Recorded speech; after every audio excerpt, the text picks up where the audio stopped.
नमस्कार। हिंदी साहित्य विषयक व्याख्यान माला के अंतर्गत आपका स्वागत अभिनंदन है। आज हम इस श्रृंखला में चर्चा करेंगे विश्व में व्याप्त प्रवासी हिंदी लेखन पर। यह प्रवासी हिंदी लेखन जो भारतीय मूल के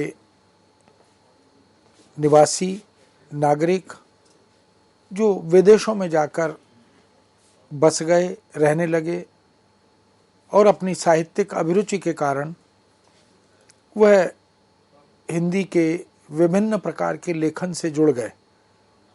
उन्होंने प्रचुर मात्रा में साहित्य सृजन किया। गद्य और पद्य उसकी अनेक विधाओं में लेखन किया। आलोचना के क्षेत्र में, पत्रकारिता के क्षेत्र में, अनुवाद के क्षेत्र में इन प्रवासी नागरिकों का महत्वपूर्ण योगदान रहा। अपने लेखन से वो पूरे विश्व में भारतीय संस्कृति की सुगंध को विकीर्ण करने का, यत्र तत्र बिखेरने का काम भी कर रहे हैं। भारतीय मूल्यों की पुनर्प्रतिष्ठा, हमारी संस्कृति के विविध आयामों का उद्घाटन, भारतीय समाज, शिक्षा, प्रकृति, रहन सहन, खान पान, जीवन शैली, इन सब को भी वो अपनी रचनाधर्मिता के साथ जोड़ रहे हैं। इस दृष्टि से प्रवासी हिंदी लेखन भी हिंदी के इतिहास का एक सशक्त पक्ष है। उसे भी साहित्य के इतिहास लेखन में शामिल किए जाने की आवश्यकता है।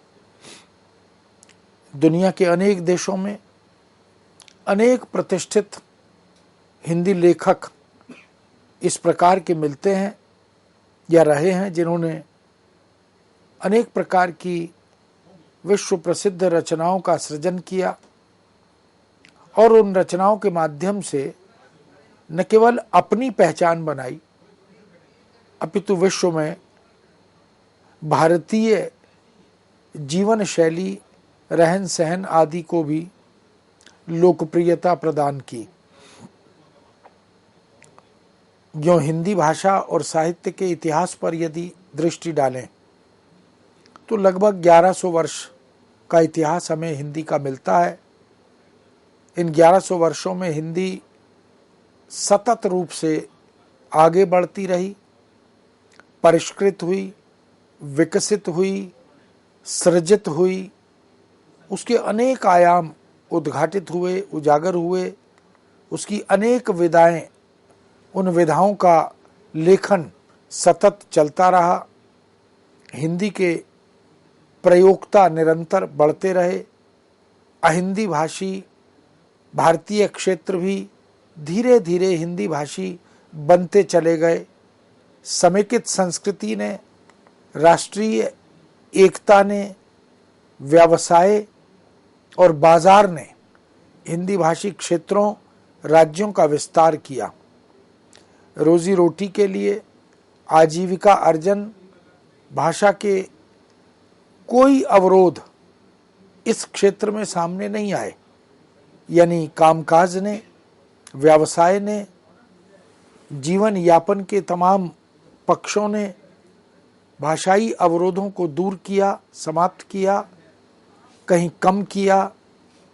इसलिए आज संपूर्ण भारत में यदि हम सभी 29 भारतीय राज्यों में हिंदी की बोधगम्यता पर दृष्टि डालें, विचार विनिमय, लेन देन, व्यवसाय, व्यापार, इन सब पर यदि नज़र डालें तो इन सब क्षेत्रों की सशक्त अभिव्यक्ति की भाषा हिंदी बन गई है।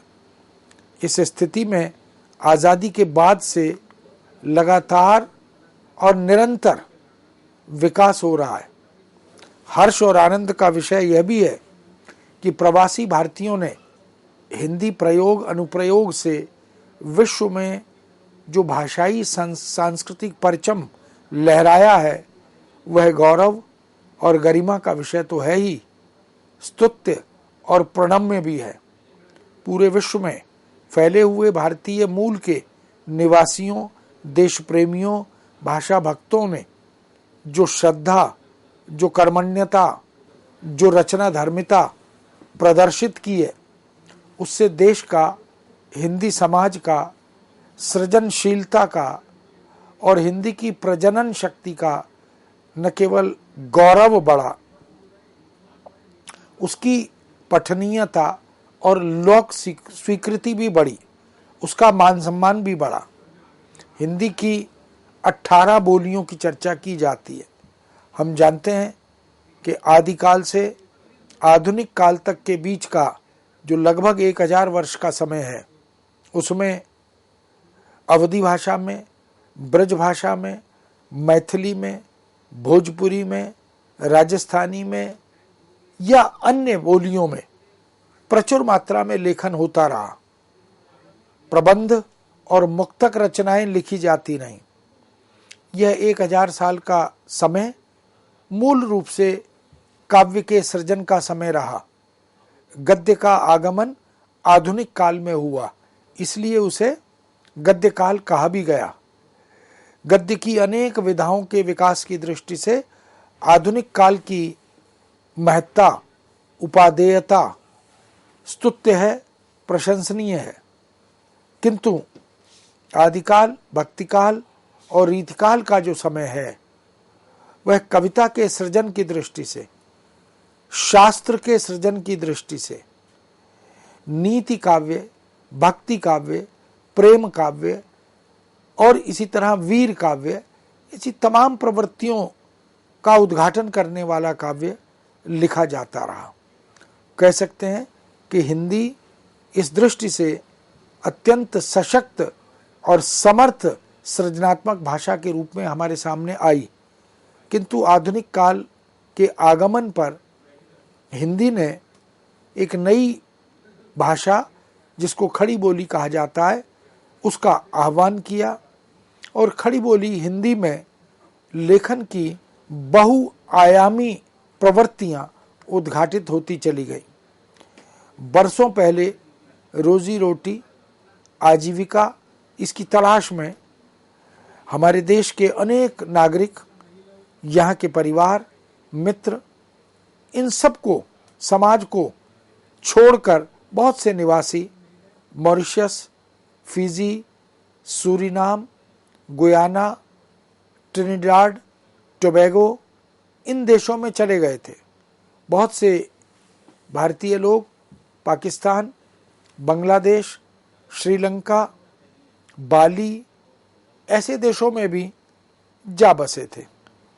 और बहुत से लोग, बहुत से भारतीय नागरिक जो विदेशों में जाकर रोजी रोटी की तलाश में, व्यवसाय की दृष्टि से, शिक्षा और प्रशिक्षण आदि की दृष्टि से वो वहाँ जाकर बस गए, वहीं के नागरिक भी बन गए, वहीं उन्होंने अपना आवास बना लिया, कार्यालय बना लिया।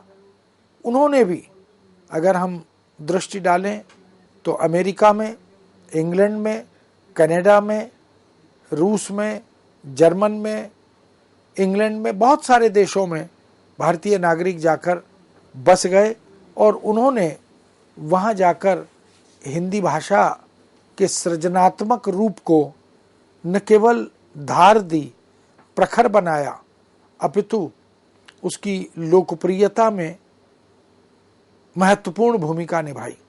इस तरह इन देशों में, मॉरिशस, सूरीनाम, गुयाना, ट्रिनिडाड आदि ये जो द्वीप हैं, इन देशों में जो लोग गए थे वो गिरमिटिया मजदूर बनकर प्रवास पर गए। गिरमिटिया शब्द एग्रीमेंट से बना। एग्रीमेंट के तहत, अनुबंध के तहत जो मजदूर वहाँ गए, जो बाद में धीरे धीरे गिरमिटिया कहलाने लगे, वो प्रवासी भारतीयों ने अपने त्याग, अपने संघर्ष, अपने तप और साधना से जो मुकाम हासिल किए, अपने तथा परिवार आदि के लिए जो स्थान और सम्मान जुटाया, वह निश्चित ही अप्रतिम है, दुर्लभ है, वंदनीय है।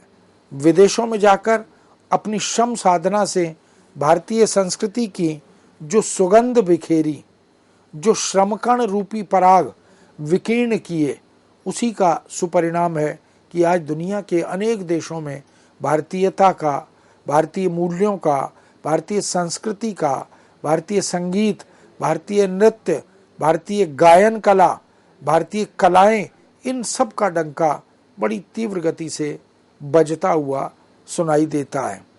भारतीय भाषाओं का, हमारे सृजनशीलता का, हमारी रचनात्मक प्रतिभाओं का भी डंका इसी दृष्टि से पूरी दुनिया के देशों में बजता हुआ दिखाई देता है। कह सकते हैं कि प्रवासी नागरिक जो दूसरे देशों में जाकर तमाम तरह की कलाओं के माध्यम से अपनी प्रतिभा का प्रदर्शन कर रहे हैं, अपनी ज्ञान परंपरा को अभिव्यक्त कर रहे हैं, शिक्षा दीक्षा के माध्यम से, प्रशिक्षण आदि के माध्यम से, वो न केवल भारतीय भाषाओं के द्वारा अपितु भारतीय वस्तु को, विचार को, संस्कृति को विदेशी भाषाओं के द्वारा भी प्रचार प्रसार से आगे बढ़ाने का काम कर रहे हैं। इस तरह हम यह भी कह सकते हैं कि हजारों लाखों हिंदी लेखक आज विश्व के सैकड़ों देशों में अपनी लेखनी का, अपनी सृजनात्मक कल्पना शक्ति का लोहा मनवा रहे हैं। बहुत से देश ऐसे हैं जहां हिंदी लेखकों के न जाने कितने समूह तैयार हो गए। वो स्वतंत्र रूप से, सामूहिक रूप से, आधिकारिक रूप से हिंदी लेखन को निरंतर गति दे रहे हैं। पुस्तक लेखन हो, स्वतंत्र रूप से मुक्तक लेखन हो, ये सभी रचनाकार समय समय पर अपनी लेखनी का लोहा मनवाते रहते हैं। इनके द्वारा लिखित समस्त रचनाओं और विधाओं में भारतीय समाज प्रतिबिंबित होता है, भारतीय मूल्य प्रतिबिंबित होते हैं, भारतीय संस्कृति का उद्घाटन किया जाता है। यहाँ की प्रकृति, यहाँ का परिवेश, भारत का वातावरण, भारतीय स्मृतियाँ, इन सब को वो अपनी रचनाओं के माध्यम से अलग अलग रूपों में, अलग अलग पात्रों के द्वारा उद्घाटित भी करते हैं। इस तरह हम देख सकते हैं कि अपनी सृजनात्मक कल्पना, जो क्रिएटिविटी है, जो रचना धर्मिता है और जो कल्पना की प्रखर शक्ति है, उसके माध्यम से ये प्रवासी लेखक अपनी लेखनी का, अपनी प्रतिभा और शक्ति का लोहा मनवाते दिखाई देते हैं। यदि प्रवासी हिंदी लेखन के विस्तार को देखें, प्रचार प्रसार को देखें, उसकी गंभीरता और गहराई को देखें, उसके आयामों और दिशाओं पर दृष्टि डालें, तो निस्संदेह यह कहा जा सकता है कि यह हमारे भारतीय प्रवासियों की साहित्य एवं भाषा साधना की एक उन्नत स्थिति का, एक उनके उपलब्धि का सुपरिणाम है। हिंदी साहित्य का एक नया नितांत मौलिक इतिहास अब इस साहित्य के माध्यम से निर्मित हो रहा है। वास्तव में दुनिया के अनेक देश ऐसे हैं जहां पर हिंदी साहित्य का सृजन निरंतर हो रहा है। किसी भी तरह से गुणवत्ता की बात हो या लेखन की मात्रा की बात हो, विविधता की बात हो या लेखन में गांभीर्य और गहनता का प्रसंग हो, ये सब साहित्य किसी भी तरह से भारतीय हिंदी लेखन से कमतर नहीं है। मात्रा में भी अब अनेक देश ऐसे हैं जहां पर हिंदी का विधिवत शिक्षण प्रशिक्षण होता है, शोध आदि का कार्य होता है, उपाधि के लिए, स्वतंत्र अभिरुचि के लिए। इस तरह से बहुत से रचनाकार, बहुत से शिक्षक, बहुत से पत्रकार इस दिशा में अपनी भूमिका निभाते हुए दिखाई देते हैं। यदि भारत देश के निकटस्थ देशों पर और पड़ोसी देशों पर दृष्टि डालें तो हिंदी लेखन की समृद्धि को प्रोत्साहित करने वाले इन देशों में नेपाल है, पाकिस्तान है, बांग्लादेश है, भूटान है, श्रीलंका है और म्यांमार, जिसको बर्मा भी कहा जाता है, इनका नाम विशेष रूप से उल्लेखनीय है। ये सभी वो देश है जहाँ पर हिंदी में तरह तरह की विधाओं में निरंतर लेखन चल रहा है। प्रवासी हिंदी लेखन के इतिहास को बल दिया जा रहा है।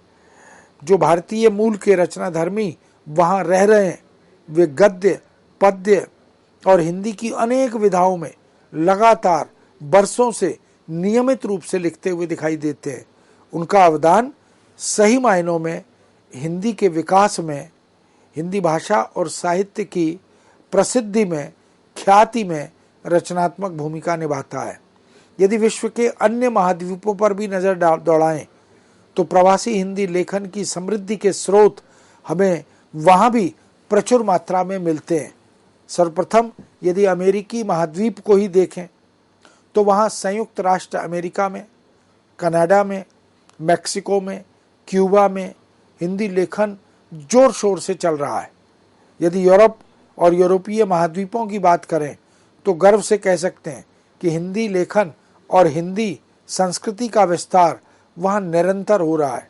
यूरोप में, रूस में, जर्मन में, फ्रांस में, बेल्जियम, हॉलैंड में, नीदरलैंड में, ऑस्ट्रिया में, स्विट्ज़रलैंड में, डेनमार्क में, नॉर्वे में, स्वीडन, फिनलैंड, इटली, पोलैंड, चेक, हंगरी, रोमानिया, बल्गारिया, यूक्रेन और क्रोएशिया आदि ऐसे अनेक विश्व के देशों में हिंदी अपने पांव पसार चुकी है। हिंदी में औपचारिक रूप से शिक्षण प्रशिक्षण हो रहा है, शोध का कार्य हो रहा है, प्रकाशन का कार्य हो रहा है, पत्र पत्रिकाओं का वहाँ पर प्रकाशन किया जा रहा है। वहाँ के रेडियो टेलीविज़न पर हिंदी साहित्य, हिंदी साहित्यकारों को न केवल परिचित करवाया जा रहा है, उनकी आलोचना भी की जा रही है, रचनाओं के कथ्य से अवगत भी कराया जा रहा है। इस तरह हम देख सकते हैं कि यह जो प्रवासी हिंदी लेखन है, यह दिन प्रतिदिन दुनिया के अनेक देशों में गति प्राप्त कर रहा है। औपचारिक शिक्षा के क्षेत्र हो, सांस्कृतिक संबंधों की दिशा हो, लेखन सृजन के संदर्भ में हिंदी भाषा और साहित्य अपनी रचनात्मक उपस्थिति नियमित रूप से दर्ज करता हुआ दिखाई दे रहा है। कभी किसी ज़माने में हिंदी भारतीय सीमाओं में ही अपेक्षा से कम विस्तार पा रही थी, किंतु अब अंतर्राष्ट्रीय परिव्याप्ति के कारण हिंदी को पंख लग गए हैं। प्रवासी भारतीयों की भूमिका इस क्षेत्र में वंदनीय और श्लाघनीय बन गई है। हमें याद है कि हमारे राष्ट्रपिता महात्मा गांधी ने प्रवासी भारतीयों के लिए जो लड़ाई लड़ी थी, जो संघर्ष किया था, उससे उन भारतीयों को तथा भारतीय संस्कृति को भी वैश्विक लोक संस्कृति के धरातल पर स्वीकृति प्राप्त हुई, उसकी ख्याति हुई। वर्ष 1909 में गांधी जी ने अपनी पुस्तक हिंद स्वराज में भी भारतीय प्रवासियों की इस समस्या को उठाया और उजागर भी किया। दक्षिण अफ्रीका में तो गांधी जी ने प्रत्यक्षतः इस समस्या के विरुद्ध अपनी आवाज़ बुलंद की, अन्याय के विरुद्ध अपने स्वर को मुखरित किया। भारतीय चिंतकों ने, समालोचकों और रचनाकारों ने, समाज सुधारकों और देशभक्तों ने प्रवासी भारतीयों के मुद्दों को, अपनी चुनौतियों और समस्याओं को अपने चिंतन का हिस्सा बनाया, अपने लेखन का विषय बनाया। समय समय पर पत्रकार भी इस दिशा में अपना योगदान करते रहे। पंडित बनारसी दास चतुर्वेदी ने भी वर्ष 1914 से लेकर 1936 तक प्रवासी भारतीयों की समस्याओं की तरफ देशवासियों का, संपूर्ण विश्व का ध्यान आकृष्ट किया और जागृति लाने का कार्य भी वो करते रहे। भारतीय राजदूत डॉक्टर लक्ष्मीमल्ल सिंघवी ने पूरे विश्व में फैले हुए भारतीय प्रवासियों को भारतवंशी कहकर संबोधित किया। इससे सभी प्रवासी भारतीयों का मान सम्मान बढ़ा और उन्हें भारतीय संस्कृति के राजदूत और भारतीय ज्ञान परंपरा के अग्रदूत के रूप में देखा जाने लगा। 2003 में पहली बार 9 से 11 जनवरी तक 3 दिवस का आयोजन करते हुए प्रवासी भारतीय दिवस के आयोजन का शुभारंभ भी किया गया था। यह एक नवीन सांस्कृतिक अध्याय लिखने का प्रयास था। आगे चलकर नियमित रूप से यह दिवस प्रतिवर्ष मनाया जाने लगा। अब तो प्रवासी भारतीय दिवस पूरे विश्व में लगातार नियमित रूप से मनाया जाता है। अब विश्व हिंदी दिवस भी प्रत्येक वर्ष 10 जनवरी को पूरे उत्साह और उमंग से संपूर्ण विश्व में, भारत में ही नहीं पूरी दुनिया में बड़े उल्लास के साथ मनाया जाता है। यदि आकलन करें तो देख सकते हैं कि देश के बाहर रहने वाले भारतीय प्रवासियों ने जो हिंदी लेखन, जो संपादन आदि से संबद्ध कार्य किए, वे सभी अद्भुत, अप्रतिम और अविश्वसनीय कार्य बन गए। कह सकते हैं कि ये जो प्रवासी लेखक हैं, इनके पास जो प्रतिभा है, इनके पास जो भाषाई अधिकार है, इनके पास जो वर्ण विषय की वस्तु है, वह वास्तव में अद्भुत है। उन्होंने भारतीय उस नॉस्टैल्जिया को, भारत की उन स्मृतियों और यादों को अपने साथ संजो कर रखा और कुछ वहाँ की भाषा से, कुछ वहाँ के संस्कारों से ओतप्रोत होते हुए भी उन्होंने हिंदी के माध्यम से भारतीय समाज का, भारतीय सामाजिकों का, यहाँ की पुरा कथानकों का, यहाँ के पुरा आख्यानों का चित्रण, वर्णन वो अपनी रचनाओं के माध्यम से करते रहे। इसलिए यह कह सकते हैं कि प्रवासियों ने जो हिंदी लेखन किया, जो पत्र पत्रकारिता के माध्यम से तमाम तरह के समसामयिक और प्रासंगिक मुद्दे और विषय इनको उद्घाटित किया, वो अप्रतिम और अविश्वसनीय है। इन प्रवासी भारतीयों ने हिंदी भाषा में कविता, कहानी, नाटक, एकांकी, निबंध, डायरी, आत्मकथा, भेंट वार्ता, साक्षात्कार, यात्रा वृत्तांत, लघु कथा लेखन, संस्मरण लेखन, रेखाचित्र लेखन, अनुवाद कार्य, संपादन कार्य और पुस्तक समीक्षा, शोध अनुसंधान कार्य, इसी तरह शोध प्रबंध लेखन, पाठ्यपुस्तक लेखन, आलोचना कार्य, कोश लेखन, बाल साहित्य लेखन, समाचार पत्र प्रकाशन, फीचर लेखन, रेडियो लेखन, संवाद लेखन, लोक साहित्य लेखन, ऐसे न जाने कितने बिंदु और कितने आयाम हैं जिन पर लेखन किया, इन्हें सशक्त बनाया, इन्हें उद्घाटित किया। तमाम क्षेत्रों विधाओं में अपनी सृजनात्मक शक्ति का परिचय नहीं दिया, बल्कि लोहा भी मनवाया। इसलिए अनेक ऐसे रचनाकार, जैसे अभिमन्यु अनंत की बात करें तो मॉरिशस के प्रेमचंद कहे जाते हैं। खून पसीना जैसी रचना उनकी, जो बड़ी विलक्षण औपन्यासिक रचना मानी जाती है। इन सब को यदि हम दृष्टि में रखें तो कह सकते हैं कि प्रवासी हिंदी लेखन से जुड़े हुए समस्त रचनाकार निश्चित रूप से हिंदी को न केवल समृद्ध और संपन्न कर रहे हैं, अपितु हिंदी की पठनीयता को, लोक स्वीकृति को पंख लगाने में भी अपनी रचनात्मक भूमिका निभा रहे हैं। मित्रों, वास्तव में यह गर्व और गौरव का विषय है कि हिंदी में लेखन का यह सिलसिला अनेक दूसरे देशों में भी सतत रूप से चल रहा है और हिंदी लगातार नए नए समकालीन मुद्दों और विषयों को आत्मसात करते हुए, मशीन से जुड़ते हुए आगे बढ़ती हुई दिखाई दे रही है। इस विषय को यहाँ विराम देते हैं। पुनः आपके समक्ष नए विषय के साथ उपस्थित होंगे। आज्ञा दीजिए। नमस्कार।